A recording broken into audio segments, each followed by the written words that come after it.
أعوذ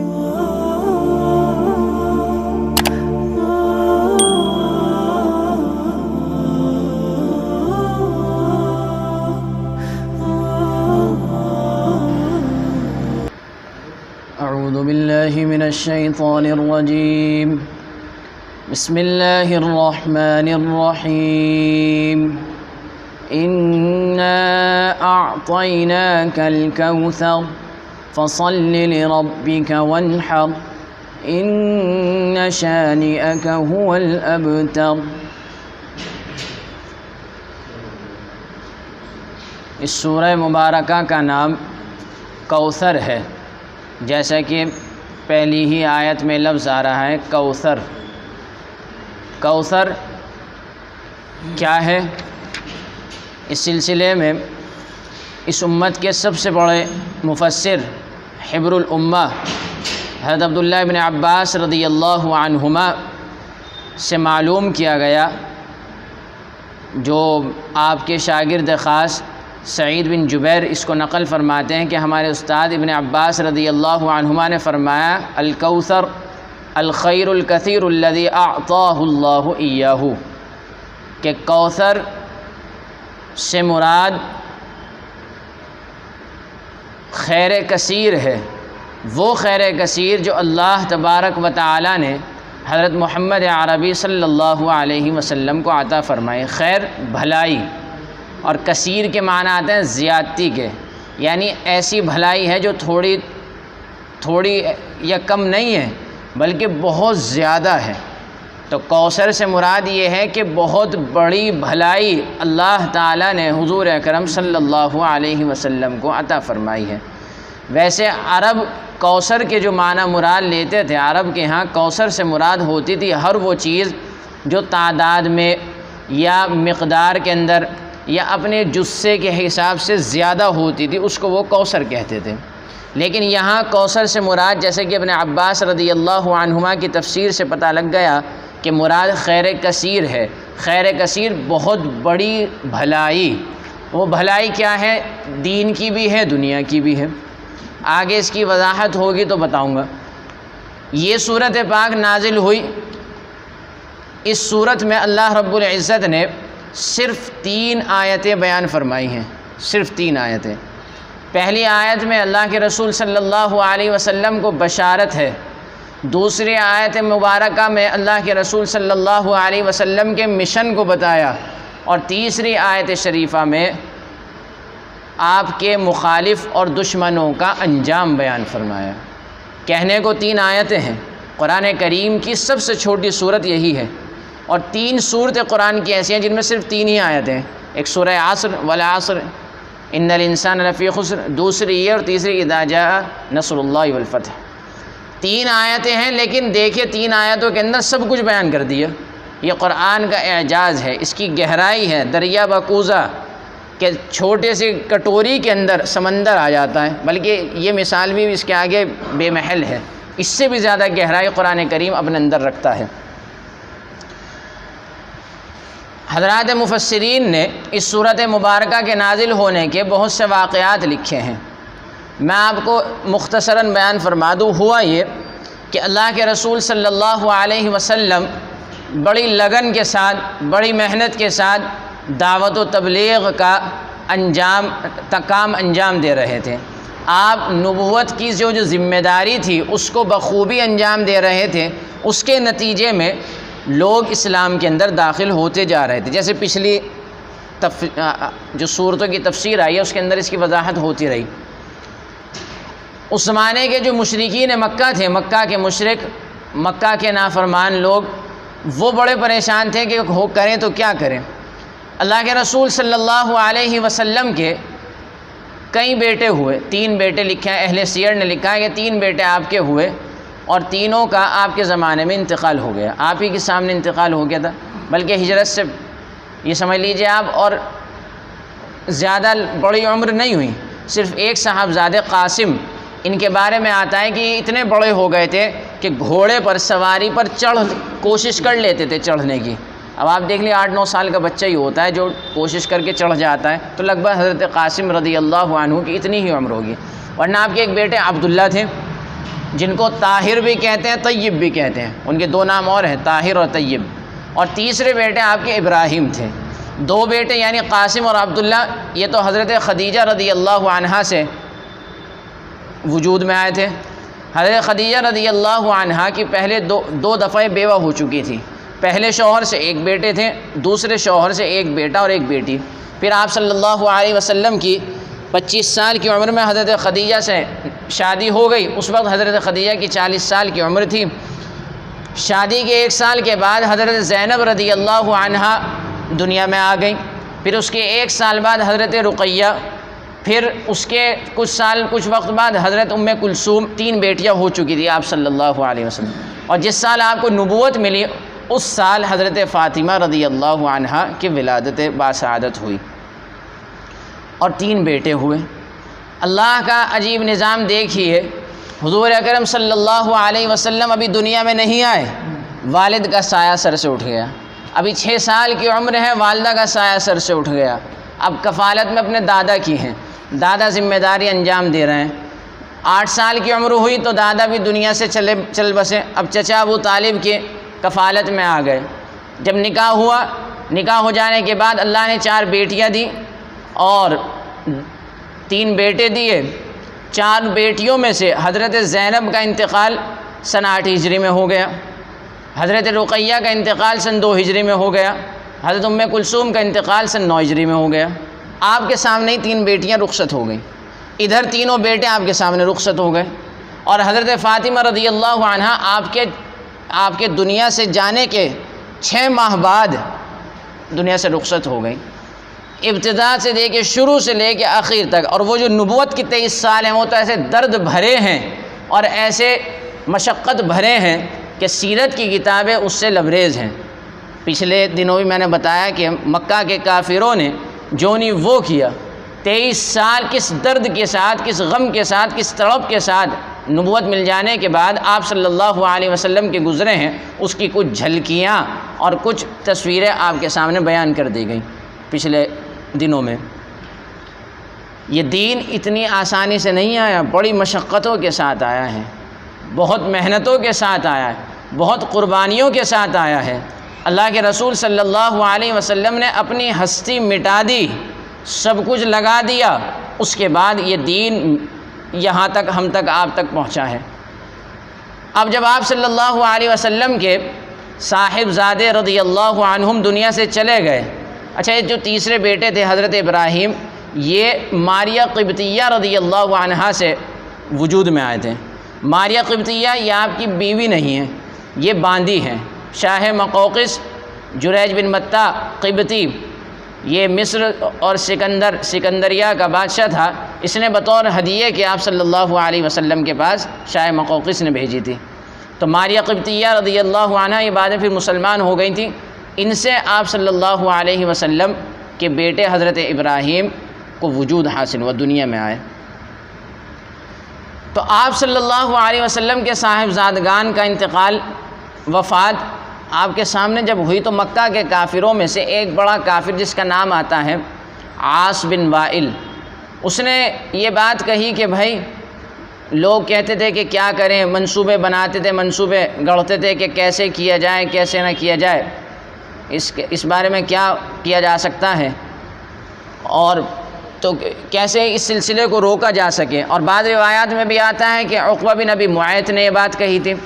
اس نے کیا کہا کہ حضرت محمد صلی اللہ علیہ وسلم کو چھوڑ دو، اس فکر نہ کرو، لا یبقى لمحمد ولد وهو ابتر، کہ محمد صلی اللہ علیہ وسلم کا کہ کوئی بیٹا باقی نہیں ہے، نسل تو بیٹے سے ہی چلے گی نا، بیٹا تو کوئی ہے نہیں، اور وہ تو ابتر ہو گئے۔ ابتر کہتے ہیں جس کی نسل ختم ہو جائے، جس کا آگے سلسلہ ہی نہ رہے اولاد کا۔ اب بیٹیاں تو دوسروں کے گھر کی ہوتی ہیں، ان سے تھوڑا ہی اپنا سلسلہ چلے گا۔ تو یہ اس نے الفاظ کہے تھے، تو اس پر اللہ رب العزت نے یہ صورت مبارکہ نازل فرمائی۔ کیسے نازل ہوئی؟ امام مسلم اپنے صحیح مسلم کے اندر اس کو روایت کرتے ہیں کہ حضرت انس رضی اللہ عنہ فرماتے ہیں بینا رسول اللہ صلی اللہ علیہ وسلم ذات یومن، کہ ہم ایک دن حضور اکرم صلی اللہ علیہ وسلم کے پاس بیٹھے ہوئے تھے، آپ پر ذرا وحی کے آثار ظاہر ہونے شروع ہوئے۔ ثم رفع رأسه متبسما، پھر آپ نے اپنا سر اٹھایا مسکراتے ہوئے. فقلنا ما اضحكك یا رسول اللہ، تو ہم نے کہا اے اللہ کے رسول آپ کو کس چیز نے ہنسایا؟ قال انزلت علی آنفا سورة فقرأ بسم اللہ الرحمن الرحیم انا اعطیناک الکوثر فصل لربک وانحر ان شانئک هو الابتر. آپ نے فرمایا کہ مجھ پر ابھی ایک سورت نازل ہوئی اور یہ سورت پڑھ کر سنائی. اس میں اللہ رب العزت نے آپ کو پہلی، میں نے بتایا 3 آیتیں ہیں، پہلی آیت میں یہ بات بتا دی کہ آپ فکر نہ کریں، آپ کی دلجوئی فرمائی. آپ کے اوپر جو حالات کا اور آزمائشوں کے جو پہاڑ منڈرا رہے تھے، بہرحال تھے تو آپ صلی اللہ علیہ وسلم انسان ہی. اب اگر کوئی ڈاکٹر بن جائے تو اس کا مطلب یہ تھوڑا ہی ہے کہ کبھی بیماری نہیں ہوگا. اگر کوئی انجینئر ہے تو کبھی اسے مشینری اپنی ٹھیک کرانے کی ضرورت ہی نہیں پڑے گی. اگر کوئی نبی ہے تو اس پر دنیا کے حالات اور لوگوں کی باتوں کا اثر نہیں ہوگا، بلکہ اثر ہوگا. آپ صلی اللہ علیہ وسلم انسان تھے، اور انسان ہونے کے اعتبار سے آپ پر لوگ جو الفاظ کہتے تھے اور جو باتیں کہتے تھے اور جو تکلیفیں پہنچاتے تھے اس کا اثر ہوتا تھا. تو آپ کی دلجوئی فرما دی، اور اللہ پاک فرماتے ہیں انا ہم نے اعطیناک الکوثر، آپ کو کوثر یعنی خیر کثیر عطا فرما دی. آپ غم نہ کریں، آپ دل افسردہ نہ ہوں. آپ کو ہم نے جو یہ سب کچھ کہہ رہے ہیں، جو کچھ آپ پر حالات آ رہے ہیں، جو کچھ مشقتوں کا سامنا کرنا پڑ رہا ہے، ہم نے آپ کو اس کے بدلے میں خیر کثیر عطا فرمائی. خیر کثیر، خیر بھلائی. بھلائی کیا ہے دنیا کی؟ سب سے بڑی بھلائی تو یہ کہ مذہب اسلام، دین اسلام جس کو زندہ کرنے کے لیے اور لوگوں کو طرف بلانے کے لیے آپ نے جو دعوت دی تھی تنہا، وہ بڑھتا گیا، اس کا دائرہ بہت وسیع ہوتا چلا گیا، اور اتنا ہو گیا کہ آپ ہی کی زندگی میں 1.25 لاکھ کے آس پاس لوگ مسلمان ہو چکے تھے. تو دین کی بقا، اس کا باقی رہنا بھی، اور پھر آگے اس کی ترقی ہوتی چلی گئی. اور آج دیکھ لیجئے کروڑوں میں آتا ہے، 2 نمبر پہ اسلام کا شمار ہوتا ہے ریلیجن کے حساب سے. حالانکہ روز اول سے یہ سازشیں چل رہی ہیں کہ کسی طرح اسلام کو دبا دی جائے، ختم کر دی جائے، جیسے پہلے دن سے فکر ہو رہی تھی. لیکن اللہ نے مذہب اسلام کی فطرت میں ایسی لچک رکھی ہے کہ اسے جتنا دباتے ہیں یہ اتنا ہی پھلتا اور پھولتا ہے، اسے جتنا کاٹنا چاہتے ہیں اتنا ہی یہ مہکتا ہے. عجیب اس کی وہ رکھی ہے. میں آپ کو ایک رپورٹ سناتا ہوں جو میرے پاس آئی ہے. یہ ہماری آپ کی کسی مسلمان اخبار کی نہیں ہے، بلکہ یہ دوسرے لوگوں کی ہے. یہ کہتے ہیں اس میں کہ according to Jerusalem Post in the United Kingdom and France up to 100,000 people converted in the last decade in each country. یعنی ہر ملک پچھلے دہائی میں، پچھلے 10 سال کے اندر ہر ملک کے اندر 1 لاکھ سے زیادہ لوگ اسلام میں داخل ہو گئے.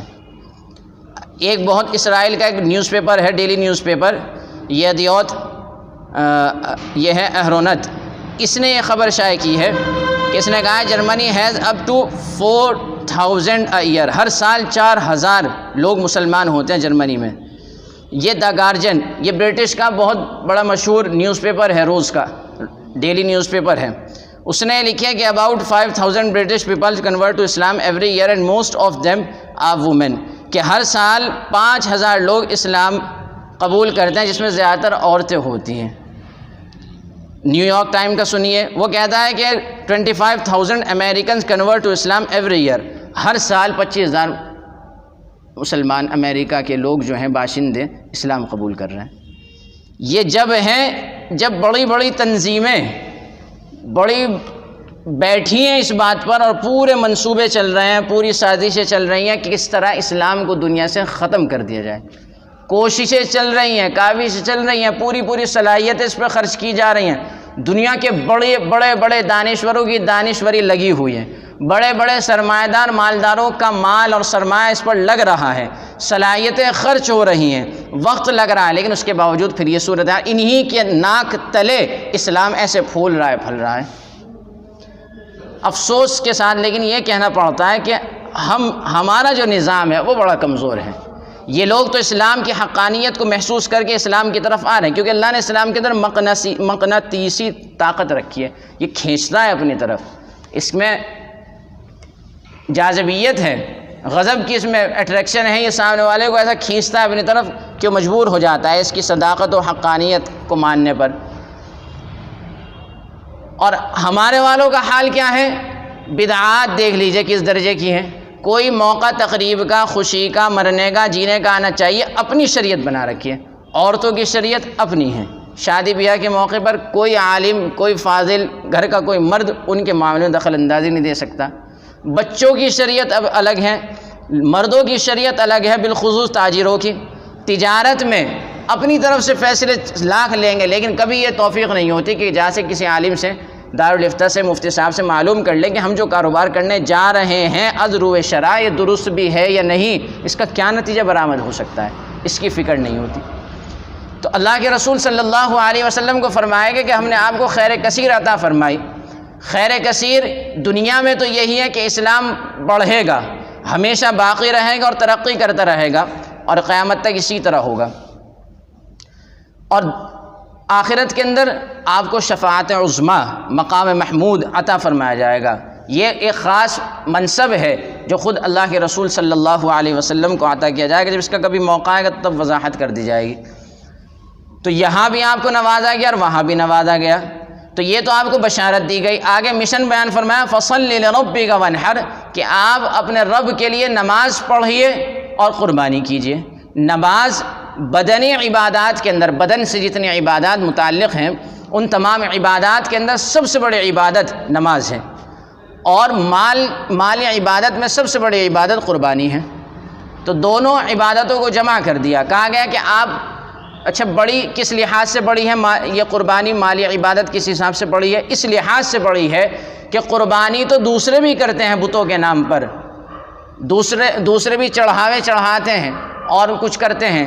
اسلام نے کہا کہ آپ خالص اور خالص اللہ کے نام پر قربانی کیجیے، تو اس لحاظ سے یہ بڑی عبادت ہے مالی۔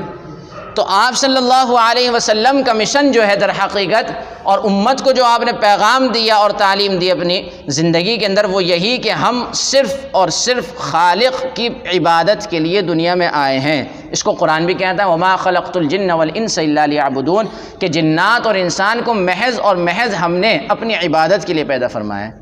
عبادت کرتے رہیں گے کامیابی پاتے رہیں گے، عبادت سے جتنا دور جائیں گے اتنا دنیا کی ٹھوکروں میں آئیں گے۔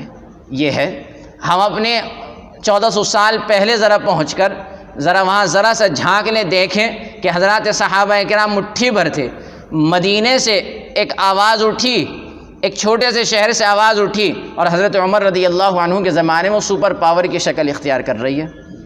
وہ ان کا ایمان تھا، اسلام تھا، جو اس زمانے کی بڑی بڑی طاقتوں کو جھکا دیا تھا۔ ان کی گردنیں جھک گئی تھی، ہتھیار ڈالنے پر وہ مجبور ہو گئے تھے۔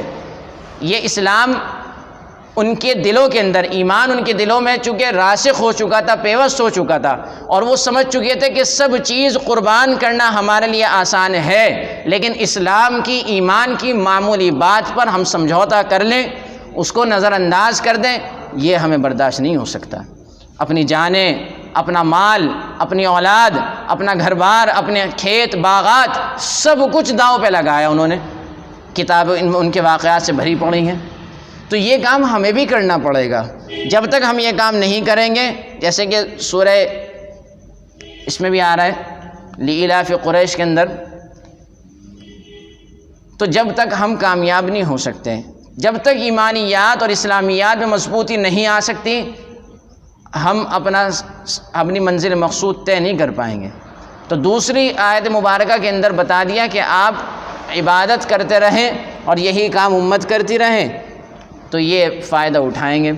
تیسری آیت مبارکہ کے اندر فرمائے ان شانئک ھو الابتر، بلا شبہ آپ کا جو بدخواہ ہے، جو برائی چاہ رہا ہے، آپ کا دشمن ہے، وہی بے نام و نشان ہوگا۔ یہ جو کفار اور مشرکین مکہ نے آپ کے بارے میں کہی تھی کہ ان کو رہنے دو، ان کے بارے میں نہ زیادہ فکر کرو، ان کا تو سلسلہ کچھ دن بعد بند ہو جائے گا، وہ دنیا سے چلے جائیں گے، لڑکے آگے ہیں نہیں، لڑکیاں دوسروں کے گھر چلی جائیں گے، اور وہ کیا دعوت و تبلیغ کریں گے حجاب اور پردے کے اندر۔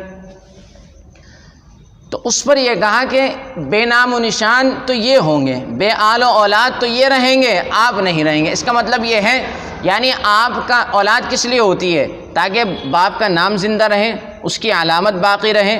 تو فرمایا کہ آپ کا نام اور آپ کا نام ہی نہیں بلکہ آپ کا حسن، آپ یہ سمجھ لیے آپ کی اچھائییں دنیا کے کونے کونے تک پہنچے گی، ان کو کوئی جانے گا نہیں۔ اب آپ دیکھ لیجئے کہ اس پوری دنیا کے اندر مشرق سے مغرب تک اور جنوب سے شمال تک دیکھ لیجئے آپ، ہر سمت کے اندر اللہ کا نام پکارا جاتا ہے، اذان ہوتی ہے۔ شاید کوئی وقت ایسا نہیں ہے جس میں اذان نہ ہوتی ہو پوری دنیا کے اندر، اور اذان میں جہاں اللہ کا نام لیا جا رہا ہے وہاں محمد صلی اللہ علیہ وسلم کا نام بھی لیا جاتا ہے۔ تو ہر وقت آپ کا نام پوری دنیا میں گونج رہا ہے۔ یہ تو اس لحاظ سے ہوا۔ آپ صلی اللہ علیہ وسلم کی اگرچہ بیٹے سے تو آگے سلسلہ نہیں چلا، لیکن بیٹی حضرت فاطمہ سے سلسلہ چلا ہے۔ حضرت فاطمہ سے جو نسبی سلسلہ آپ کا چلا اور حقیقی اولاد چلی ہے، وہ بھی ایک بڑی تعداد میں دنیا کے اندر پائے جاتے ہیں۔ ان کو سید کہتے ہیں، سید ایک کو کہتے ہیں اور سادات بہت ساروں کو، سادات دنیا میں ہیں۔ یہ تو آپ کی حقیقی اور سگی اولاد ہیں، سلسلہ ہے آپ کا نسب۔ ایک آپ کی روحانی اولاد ہے جس میں آپ اور ہم سب ہیں۔ کل مؤمن تقی فہو آلی، بعض روایات میں یہ آتا ہے کہ ہر پرہیزگار ایمان والا وہ میرے آل، میرے گھر کنبے میں داخل ہے، گھر کنبے میں داخل ہے۔ تو یہ ہمارے آپ کے لیے بشارت ہے، اس لیے کہ نبی روحانی باپ کی حیثیت رکھتے ہیں اور امتی روحانی اولاد کی طرح ہوتی ہے۔ تو اللہ کے رسول حضرت محمد عربی صلی اللہ علیہ وسلم ہمارے روحانی والد ہیں۔ تو روحانی اعتبار سے سلسلہ آپ دیکھیں اب کروڑوں کی تعداد میں دنیا کے اندر پائے جا رہے ہیں اور بڑھ ہی رہے ہیں، گھٹنے کا نام و نشان نہیں۔ اسی لیے پریشان ہیں، طرح طرح کی اسکیمیں چلائی جاتی ہیں کہ کسی طرح سلسلہ ختم ہو جائے۔ تو فرمایا ان شانیہ کا هو الابتر، بلا شبہ آپ کا جو برائی چاہنے والا ہے، آپ کا دشمن ہے، وہی بے نام و نشان ہوگا۔ اب یہ عاص بن وائل ہیں اور اسی طرح عقبہ بن ابی معیط ہیں، ابو جہل ہیں، ابو لہب ہیں، اور یہ بڑے بڑے کافر ہیں۔ بتائیے ہے ان کا کوئی نام لینے والا؟ پتہ نہیں کہاں گئے، سب ختم۔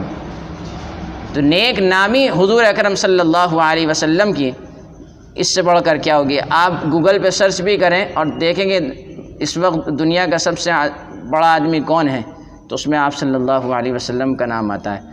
جو 100 کی لسٹ میں آتے ہیں نا، 100 کی، اس میں سر فہرست آپ ہی آتے ہیں۔